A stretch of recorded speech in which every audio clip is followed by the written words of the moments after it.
46장 8절부터 27절까지 오늘 본문에서 건너뛰었는데 잠깐 설명하고 지나가야 될 것 같습니다. 46장 8절부터 27절까지는 애굽으로 내려간 야곱의 식구들 그 이름과 숫자가 나오는데 그것을 좀 세밀하게 분석해 보면은 이 70명이라는 그 숫자는 이번에 그 바로가 보내준 그 수레를 타고 쭉 내려간 그 사람들의 숫자가 아닌 것을 알 수가 있습니다. 그걸 그렇게 보기보다는 이번에 야곱 부족이 애굽으로 이민 가서 살기 시작한 그 1, 2세대 전체 숫자, 자리 잡고 이 애굽 문화에서 시작된 그 숫자를 얘기하는 것으로 볼 수가 있습니다. 그걸 자세히 보면은 그 죽은 두 사람의 이름까지 나오고 며느리들이 이름이 빠지고 이렇게 되면서 70명을 마친 거거든요. 이런 것을 봤을 때 좀 다시 해석할 수 있는 것 그런 것들이 몇 가지 있어 그것을 말씀하고 넘어가려고 합니다. 우선 46장 12절을 보면은 46장 12절을 보면은 유다의 아들 곧 엘과 오난과 셀라와 베레스와 세란이 엘과 오난은 가나안 땅에서 죽었고 베레스의 아들은 헤스론과 하물이요. 죽은 두 아들 이름이 나오고 그 다음에 베레스가 아들 둘을 낳았다고 하는데 베레스가 누구죠? 유다가 자기 며느리 다말과 관계해서 낳은 아들입니다. 한참 뒤에 낳은 아들인데 그 베레스가 또 자라서 결혼을 해서 아이 둘을 낳았다. 유다의 손자가 둘이 생겼다라는 이야기인데 그것은 시간적으로 볼 때 그 유다의 그 사건은 요셉이 애굽으로 노예로 팔려가고 간 그 중간 과정에서 생겨난 일인데 그것이 아들을 낳고 손자를 낳고 할 정도의 시간이 아니거든요. 22년간 기간 동안에 그 두 가지 사건이 일어났다는 것은 시간적으로 좀 맞지는 않습니다. 계산이 안 맞아요. 그리고 또 한 가지 46장 21절을 보면은 베냐민의 아들 곧 벨라와 베겔과 아스벨과 게라와 나아만과 에히와 로스와 무빈과 흑비민이 야로시니 뭐 이렇게 나왔는데 열 아들 베레스 막내 아들 베냐민이 아들 열을 두었다라고 하는 것인데 지금 베냐민의 나이는 계산해 보면 20살밖에 안 됐거든요. 그런데 20살 난 청년이 젊은 청년이 자식을 열이나 낳았다는 것은 이건 또 시간적으로 맞지는 않습니다. 그래서 학자들은 이 70명이라는 숫자는 완전 숫자죠. 7 플러스 10해서 완전 숫자로서 야곱의 온 식구가 빠짐없이 전체 다 애굽으로 이주했다라는 것을 의미하는 내용이다 이렇게 볼 수가 있습니다. 그리고 유다의 그 손자 두 사람이라든지 베냐민의 열 아들이라 하는 것은 가나안에서 태어난 아이가 아니라 애굽에 이주해서 거기서 살면서 태어난 아이들까지 포함시켜서 70명을 맞춘 것이다 이렇게 보는 것이죠. 그러니까 이스라엘 전체 큰 구속사적 틀 안에서 애굽으로 이민 가가지고 거기서 그 12지파의 자식들이 어떻게 퍼져나간다는 그 시작을 알려주는 그런 의미로 봐야 될 거예요. 그래서 이 부분을 좀 모순된 부분도 있는 것 같고 그래서 그냥 넘어갈까 생각을 했는데 때로는 평신도들 중에서도 성경을 아주 세밀하게 분석하면서 확인하고 하는 분들이 있기 때문에 그분들이 이 부분을 보면서 성경에 모순이 있다. 이건 성경이 잘못된 것이다. 이렇게 잘못 오해할 수 있는 여지가 있어서 그래서 전문 학자들의 분석을 통해서 이 부분을 바르게 해석하는 것은 어떻게 해석하는 것이다라는 것을 잠깐 설명하고 넘어가려고 한 것입니다. 그리고 오늘 28절 본문부터가 이제 오늘 본 설교의 시작이 되는 것인데 28절을 보게 되면은 야곱이 유다를 요셉에게 미리 보내어 자기를 고센으로 인도하게 하고 다 고센 땅에 이르니 이제 야곱 식구들이 쭉 내려오다가 애굽에 가까이 올 때에 유다를 먼저 보내서 요셉으로 하여금 고센 땅에서 만나게 마중을 해라 이렇게 연락을 한 거예요. 왜 첫째 아들, 둘째 아들, 셋째 아들이 있는데 유다를 보냈을까요? 이거는 유다를 실제적인 장남으로 인정한 거예요. 르우벤이니 시므온이니 레위는 이미 장자권에서 뺏겨진 그런 상황을 설명한다고 봐야 되겠죠. 그리고 이제 고센 땅에 이르러서 야곱은 그렇게 보고 싶어 하던 요셉을 만나고 목을 얹맞추면서 눈물에 해우를 했다라는 장면이 나옵니다. 그러면서 야곱이 뭐라고 그랬죠? 내 이제 너 살아있는 것을 보고 네 얼굴을 봤으니 여한이 없다. 지금 죽어도 난 상관없다. 그래서 네가 살아있는 것만으로 나는 행복하고 만족하다. 이런 얘기를 하는 내용이 나옵니다. 이것은 물론 생이별했던 그 부자지간이 22년 만에 다시 만나는 극적인 장면을 기록하고 있는 것이긴 하지만 이 부분도 우리가 영적으로 해석할 수 있는 내용이라고 봅니다. 요셉은 그리스도의 상징이라고 하고 야곱은 우리 성도들의 성도들을 대표하는 그 모델이다 이렇게 말씀하지 않았습니까? 야곱 부족은 가나안 땅에서 살면서 이런저런 인간들의 그 악한 죄성이 드러나고 하면서 형제들 간에 시기하고 질투하고 이런저런 죄를 짓고 자식을 편애하고 하면서 많은 시험이 들어서 교회를 떠나고 이렇게 됐던 상태였습니다. 그런 상태에서 하나님께서 그 언약의 백성들의 줄기를 끊이지 않으려고 쉽게 말하면은 교회를 이제 문 닫게 하지 않게 하기 위해서 그렇게 해서 그 야곱과 그 형제들을 훈련시키는 과정 속에서 극한 시련을 겪게 되고 내 힘을 어떻게 할 수 없는 그런 상황 속에서 하나님을 만나는 그런 극적인 체험으로 우리가 해석할 수가 있는 것입니다.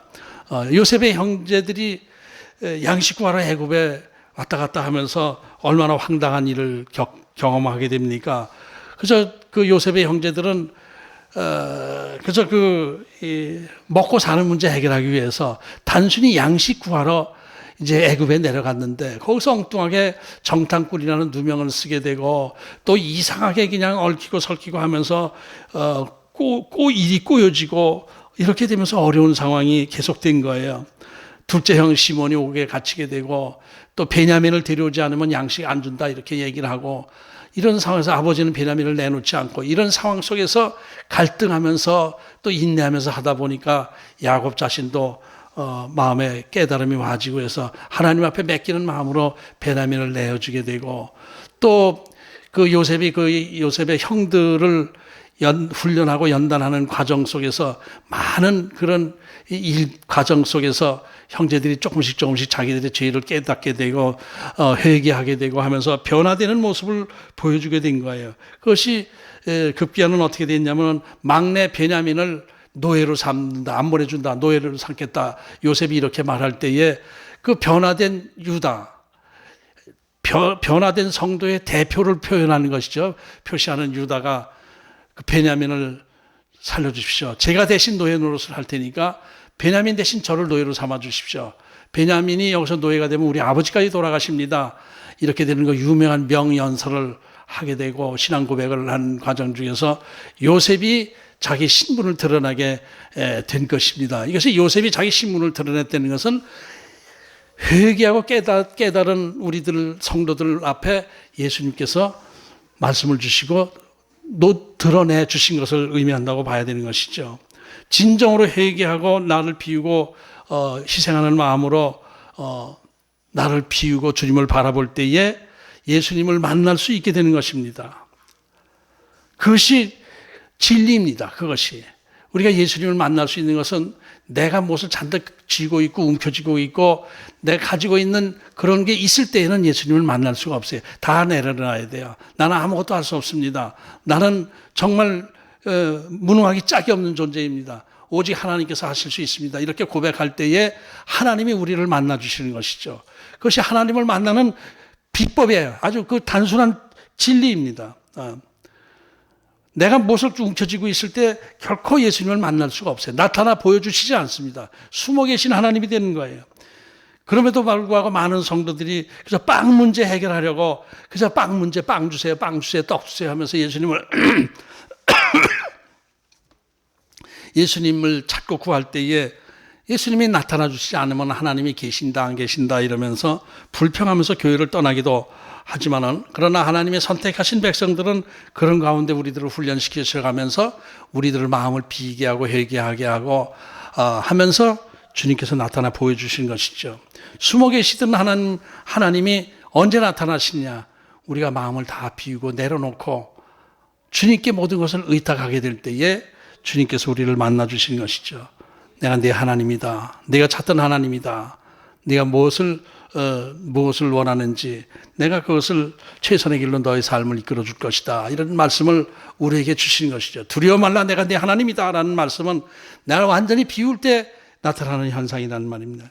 이렇게 해서 예수님을 만난 요셉의 형제들이 야곱에게 찾아가서 하나님이 살아계십니다. 예수님께서 부활하셨습니다. 라는 복음을 전하는 거예요. 기쁜 소식을 전했어요. 예수님이 살아계십니다. 부활하셨습니다. 처음엔 믿지 않다가 모든 증거들을 제시하니까 그때 야곱도 그래, 내가 그러면 요셉을 만나러 가겠다. 죽는 한이 있어도 요셉을 만나러 가겠다. 이건 뭐냐면은 그래, 내가 다시 신앙을 회복하고 교회를 가겠다. 이렇게 해서 교회에서 예수님을 만나서 다시 거듭나는 체험을 하고 울고 불고 눈물 콧물 흘리면서 회개하고 이제 전 주님밖에 없습니다. 제 삶의 주인은 하나님이십니다. 하나님께 모든 것을 맡깁니다라는 고백을 하는 장면으로 오늘 본문을 우리가 해석해야 되는 것입니다. 자기 아들과 부둥켜 안고 22년 만에 만난 아들과 막 울고 불고 이렇게 만나는 장면은 우리가 예수님을 만나는 장면으로 해석을 해야 된다는 거예요. 이제 야곱 식구들은 시련 가운데 하나님을 다시 만나게 되는 축복을 했는데, 이것은 영적으로 해석, 구속사적 영적인 해석을 하게 되면 어떻게 되는 거예요? 교회가 문 닫고 교회가 없어질 뻔하다가, 신앙이 없어질 뻔하다가 다시 신앙을 회복하고 교회의 부흥을 이루는 것을 얘기한다고 볼 수 있습니다. 그런데 이것을 끝난 게 아니에요. 우리가 거듭났다, 예수님을 만났다, 하나님을 만났다, 은혜 받았다, 막 이렇게 하는 것으로 끝나는 게 아닙니다. 그리고 나서도 얼마든지 또 세상에 섞이게 되고 하나님을 또 만났던 하나님을 또 잊어버릴 수도 있고 그래야 돼요. 하나님 예수님을 만나고 하나님을 예수님을 내 삶의 주인으로 받아들였다 하더라도 계속된 삶에서 하나님을 받아들여야 되는 것이거든요. 계속된 가운데서 예수님과 동행하는 삶을 통해서 성화의 길을 이루어 나가야 되는 거예요. 그것이 끊어지기는 다시 은혜 받았다 뭐 하는 사람들, 세상에 또 젖어 살다 보면은 하나님을 다 잊어버리고 하나님이 안 계신 것처럼 살아가는 사람들이 얼마든지 많이 있거든요. 그러니까 그 다음이 중요한 거예요. 그것을 오늘 요셉이 형들과 아버지들에게 강조하고 있는 부분에서 나타나지는 것이죠. 그러니까 우리 삶의 기준이, 삶의 주인이 예수님이 되어야 되고 삶의 기준이 항상 하나님 나라가 되어야 되는 거거든요. 예수님께서 말씀하신 것처럼 우리 예수 믿는 사람이라도 먹고 사는 문제는 우리가 벗어날 수 없잖아요. 다 먹고 살고 입어야 돼요. 추울 땐 뜨뜻한 옷 입어야 돼요. 배고플 땐 맛있는 거 먹어야 돼요. 그러다 보니까 자연히 영적인 하나님보다 이 실제적인 이 육신의 세계, 물질적인 세계에 젖어 살다 보면은 하나님이 멀리 느껴지는 것이죠. 그래서 예수님께서 무엇을 먹을까, 무엇을 마실까 염려하지 말고 먼저 그 나라와 의를 구하라. 하나님의 뜻을 구하고 하나님의 뜻에 순종하는 삶을 살아라. 하나님과 동행하는 삶을 살아야 된다. 이렇게 예수님께서 말씀하신 것, 요셉이 오늘 그 얘기를 하는 거예요. 요셉이 그 얘기를 하는 거예요. 요셉이 아버지와 형들에게 분명히 강조하고 있는 건 뭐예요? 우리들은 목축업자입니다. 선조 대대로부터 목축업자로 살아왔습니다. 그러니까 다른 걸 생각하지 말고 애굽에 왔더라도 이 과학 문명이 발달하고 문화가 발달한 애굽에 왔고 도시 문화가 크게 발달한 애굽에 왔더라도 우리는 그 목축업자로서의 삶을 계속 살아야 됩니다. 그러기 위해서는 고센 땅에 자리 잡고 살아야 되는 것입니다. 이것을 강조한 거예요. 바로가 묻거든 그렇게 얘기를 하십시오. 이렇게 얘기를 한 것이죠. 34절을 봅니다. 34절. 당신들은 이르기를 주의 종들은 어렸을 때부터 지금까지 목축하는 자들이온데 우리와 우리 선조가 다 그러하니이다 하소서. 애굽 사람은 다 목축을 가증히 여기나니 당신들이 고센 땅에 살게 될 것입니다. 그렇게 얘기를 하라고 그러는데 여기서 눈에 띄는 내용이 뭡니까? 애굽 사람은 다 목축을 가증히 여긴다. 그리고 고센 땅에 살도록 얘기를 하다. 이렇게 얘기를 한 것이죠.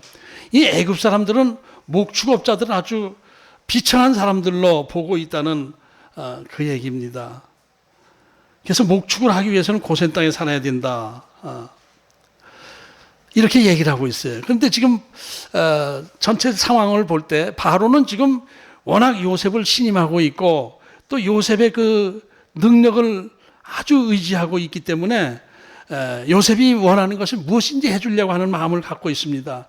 요셉의 가족이 애굽에 왔다고 할 때에 바로가 뭐라고 그랬어요?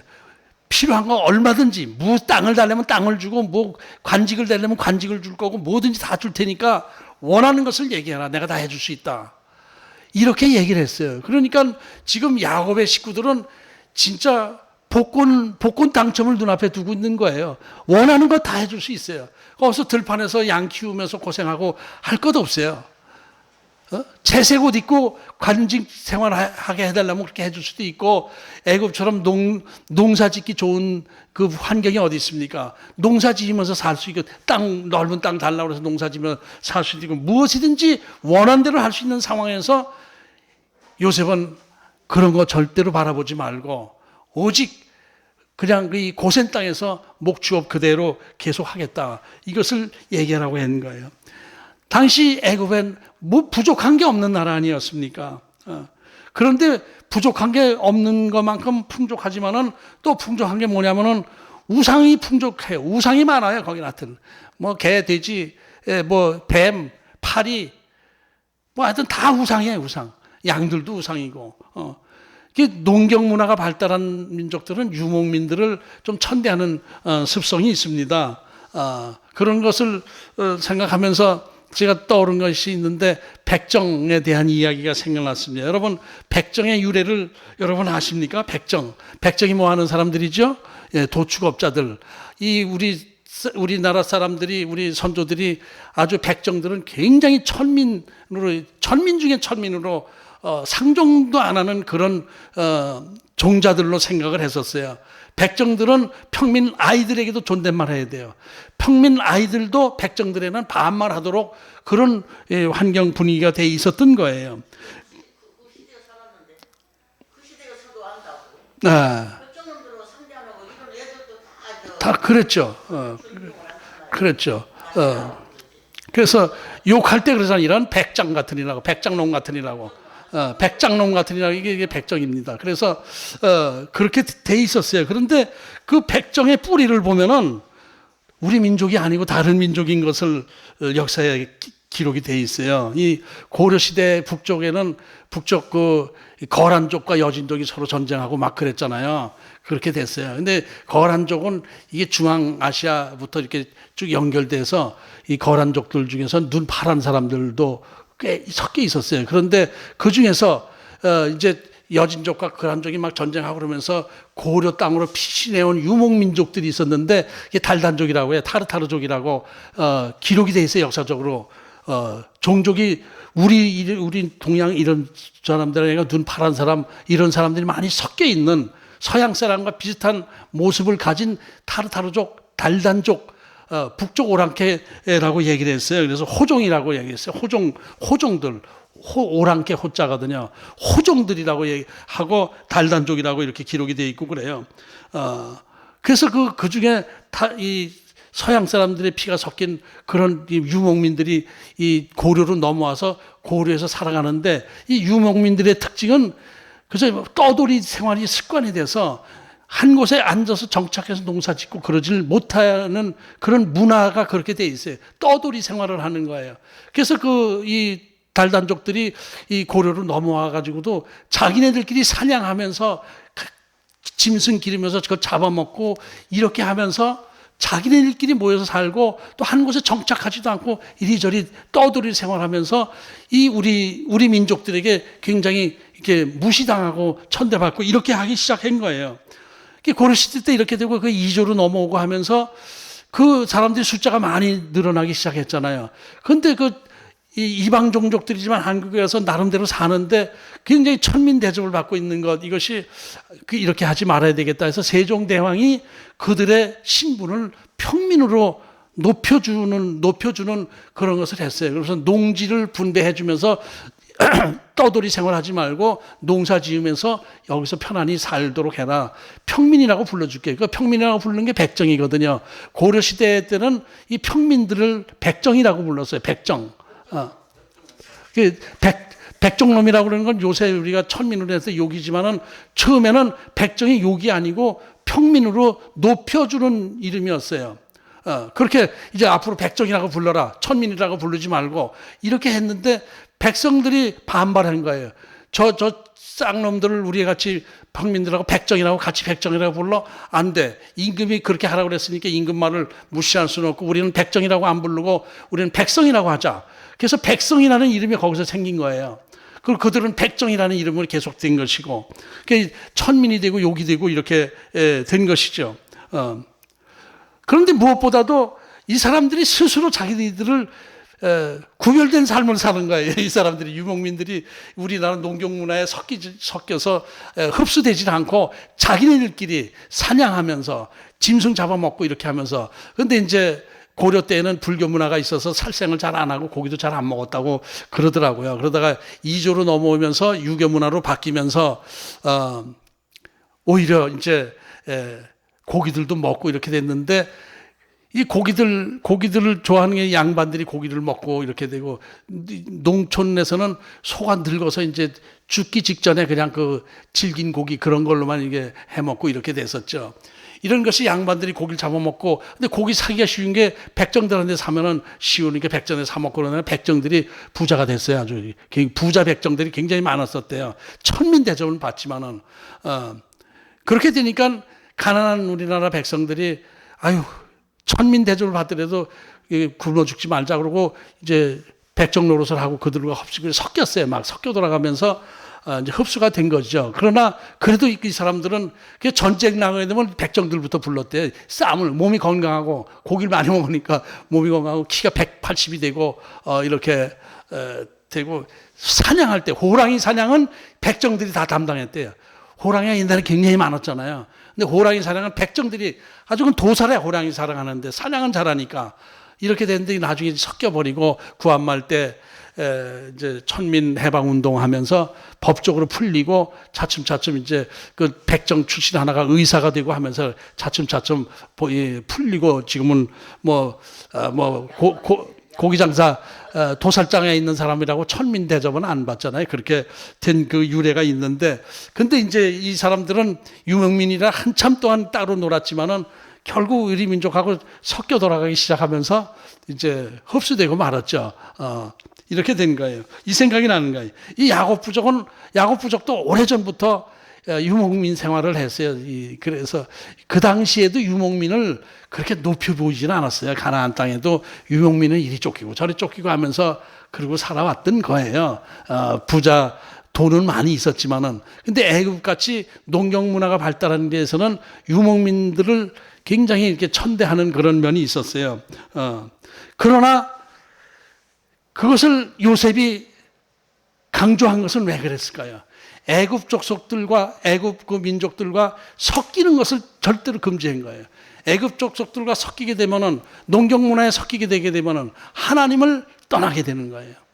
하나님께 제사 지내고 예배드리고 목축업하면서 하나님과 동행하는 삶에서 벗어나게 되니까 요셉은 형들과 아버지 앞에서 우리는 계속 목축업을 선조 때부터 해왔으니까 그대로 하는 겁니다. 목축업하기 좋은 땅이 바로 고센 땅이니까 고센 땅에 살도록 바로에게 부탁을 하십시오.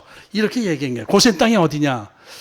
브엘사베에서 쭉 이렇게 애굽 쪽으로 내려오다 보면 이제 사막지대 지나서 오면은 애굽 거의 다 오면 국경지대 근처가 이 나일강 하류 삼각주 지역이 나오는데 거기가 바로 고센 지역입니다. 굉장히 넓어요. 이 지도에서 봐도 이 부채살처럼 쫙 강물이 퍼져나가면서 거기가 큰 넓은 평야가 되어 있거든요. 근데 그것이 애굽에서는 변방 지역에 국경 지역 변방 지역입니다.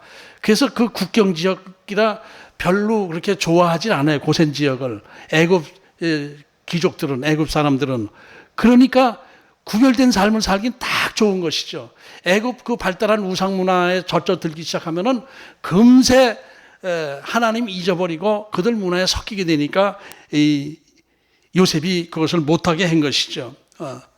생각해 보세요. 거기서 우리나라 외정 생활할 때도, 외정 때도 거기서 이 좀 출세하고 뭐 좋은 관직을 갖고 또 뭐 일본 사람들하고 어울리면서 돈 벌고 한 사람들은 일본 사람처럼 돼 있었잖아요. 일본 사람처럼 돼 있어.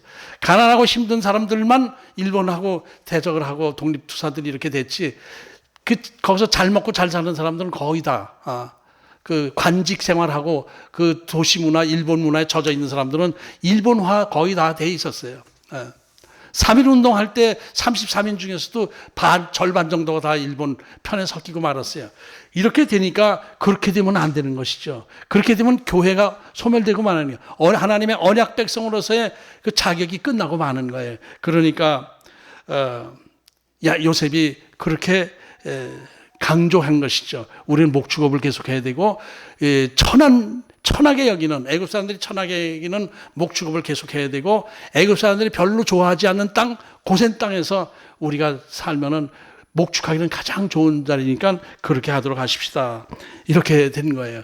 이것이 가만히 묵상해 보니까 애굽에 내려갔다 해가지고 그 애굽에 내려간 시점이 이제 이스라엘 민족이 번영하고 하는 이 분기점이 되었다라고 대충 생각할 수도 있었는데, 내려가서도 중요한 것이 고센 땅에 자리 잡고 목축업을 계속 했기 때문에 끝까지 애굽 사람들과 구별된 삶을 살고 출애굽하게 되고, 나중에 노예 생활을 하고 출애굽하게 되고, 이런 과정도 다 이것이 시작된 것인데, 이것이 이스라엘 백성들을 구원하기 위한 하나님의 크신 뜻 안에 있었던 거예요.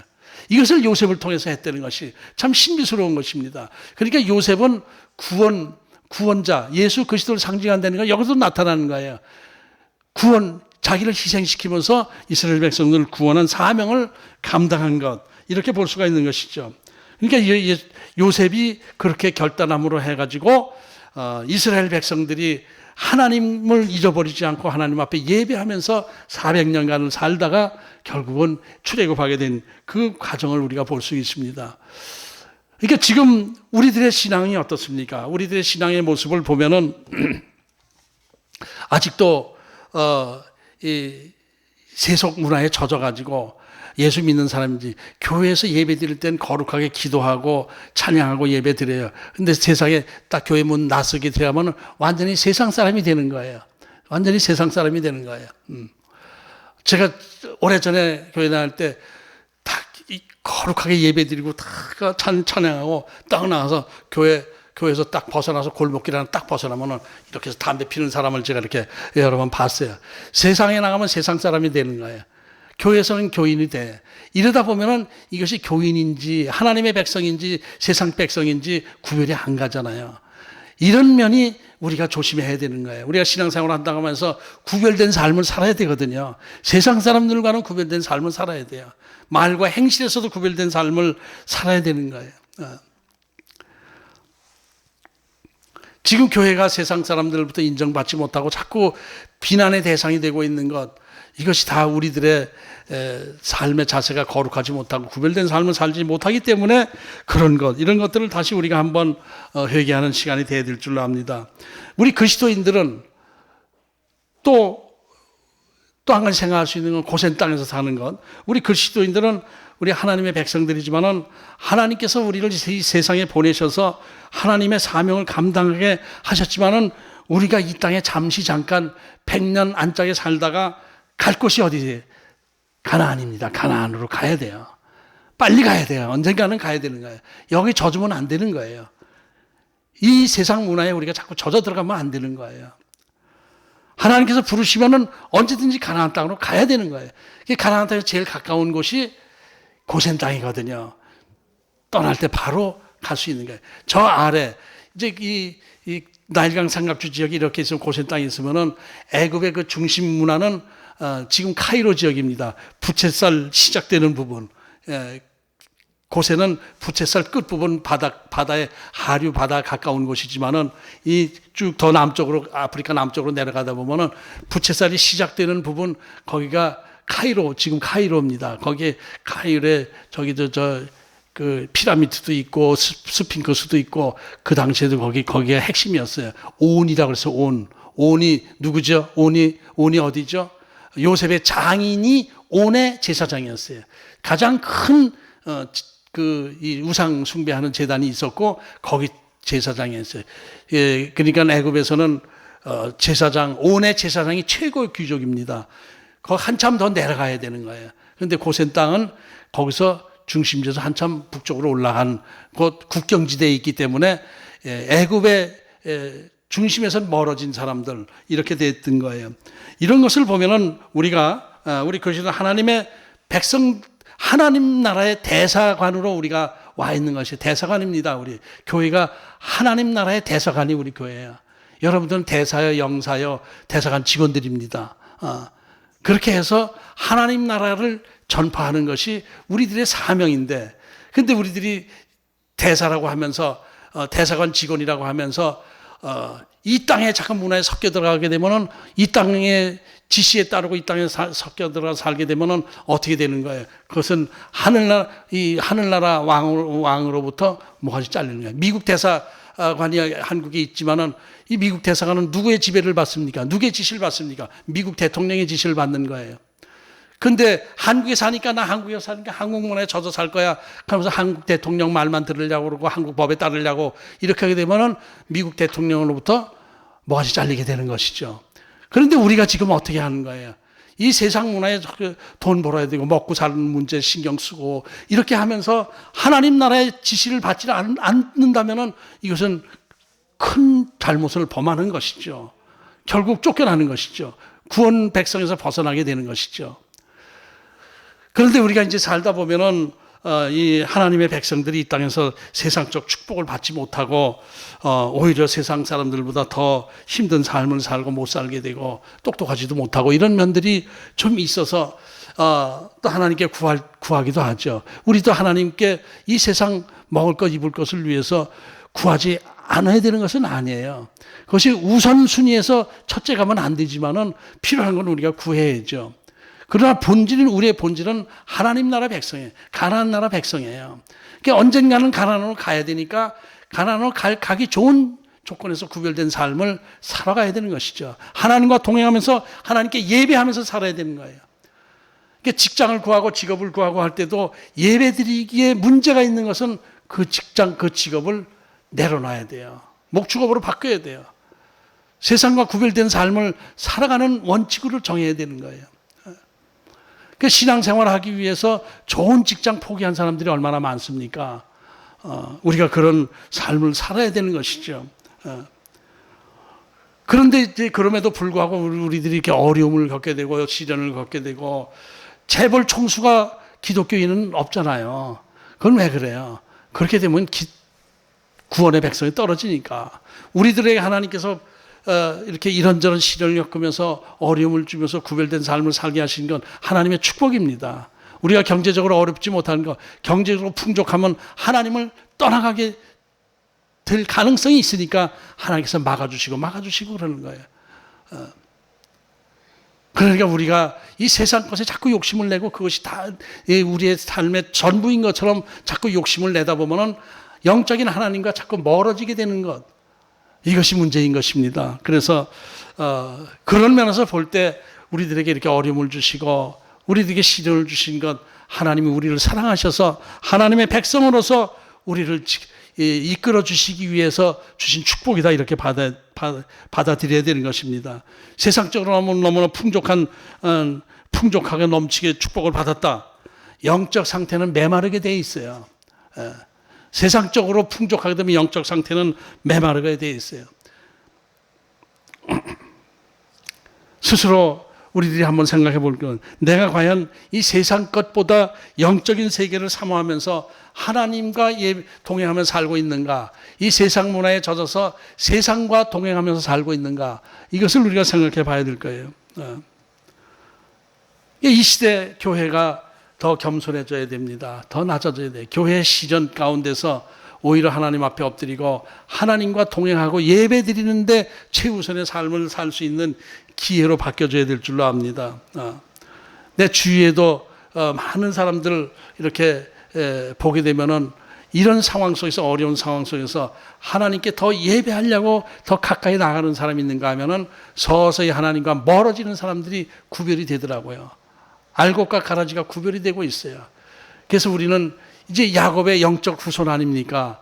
야곱 교회의 교인들 아닙니까? 우리가 지금 이렇게 야곱도 시련 가운데 회개하고 하나님 앞에 돌아오고 다시 예수님을 만나고 거듭나는 제물을 하고 또 이 고센 땅에서 목축업을 하면서 하나님과 동행하는 삶을 살아온 그 교회가 지금까지 연결이 되어서 예수 그리스도를 통해서 영적으로 다 지금까지 연결되어서 신앙생활을 하고 있는데, 지금 나는 야곱과 다른 모습인가?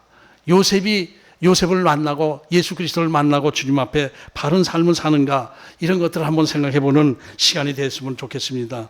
하나님께서 저와 여러분에게 주신 것 생각해 보세요. 시편 31편에 그런 말씀이 있죠. 하나님께서 우리에게 주신 그 울타리는 복된 울타리다. 그거 최고다. 좀 어렵고 답답한 것 같지만은, 그러나 그것이 하나님께서 우리에게 주신 축복이다. 하나님께서 나에게 지금 이 살아가는 그 과정을 주신 것, 하나님이 나에게 복된 자리를 주신 것이다. 이 믿음을 가지고 감사하는 우리가 될 줄 압니다. 우리에게 하나님께서 고센 땅을 주시고 또 세상 사람들로부터 이렇게 좀 무시당하는 듯한 그런 목축업을 하고 있지만은, 그러나 그것이 하나님께서 주신 축복이고 교회의 부흥을 이루게 하는 하나님의 원대하신 계획, 천국을 향하게 한 우리 하나님의 원대하신 계획 안에 있는 것이다. 이것을 감사하면서 하나님과 동행하며 하나님께 예배드리는 저희들 되기를 주의 이름으로 축복합니다.